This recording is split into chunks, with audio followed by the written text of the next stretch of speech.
கோடை வெயில் காரணமாக தென்காசி மாவட்டத்தில் உள்ள குற்றாலம் அருவி வறண்டு காணப்படுகிறது. கூடுதல் விவரங்களோடு இணைகிறார் செய்தியாளர் ரஞ்சித். வணக்கம் ரஞ்சித். தமிழ்நாட்டின் பல்வேறு பகுதிகளில் மழை பெய்து வரக்கூடிய சூழலில் தற்போது குற்றாலம் தொடர்ந்து வறண்டு காணப்படுகிறது. சுற்றுலா பயணிகள் ஏமாற்றத்துடன் திரும்பிச் செல்கின்றனர்.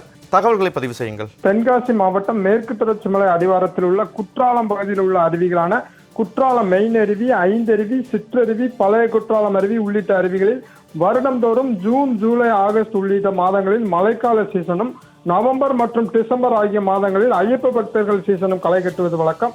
அந்த வகையில் மழைக்கால சீசன் தொடங்குவதற்கு இன்னும் சில தினங்களே உள்ள நிலையில் குற்றாலம் பகுதியில் கட்டமைப்பு வசதிகளை மேம்படுத்த பல்வேறு கட்டமைப்பு பணிகள் தற்போது மேற்கொள்ளப்பட்டு வருகின்றன. இந்த நிலையில் தற்போது தென்காசி மாவட்டத்தில் அதிகரித்து காணப்பட்டு வரும் கோடை வெயிலின் தாக்கம் காரணமாக குற்றாலம் பகுதியில் உள்ள அனைத்து அருவிகளிலும் தண்ணீரின்றி வறண்ட நிலையில் காணப்பட்டு வருகிறது. குறிப்பாக தற்போது பள்ளி மற்றும் கல்லூரிகளுக்கு கோடை விடுமுறை விடப்பட்டுள்ள நிலையில் ஏராளமானோர் தங்களது குடும்பத்தினருடன் சுற்றுலா தலங்களுக்கு ஆர்வமுடன் சென்று மகிழ்ந்து வருகின்றனர். அந்த வகையில் குற்றாலத்திற்கும் ஒரு சில சுற்றுலா பயணிகள் தற்போது வந்து செல்லும் நிலையில் குற்றாலம் பகுதியில் நிலவி வரும் கடுமையான வெயிலின் தாக்கம் காரணமாக குற்றால அருவிகள் வறண்ட நிலையில் காணப்பட்டு வருவதால் குற்றாலத்திற்கு வரும் சுற்றுலா பயணிகள் ஏமாற்றத்துடனே திரும்பி சென்று வருகின்றனர்.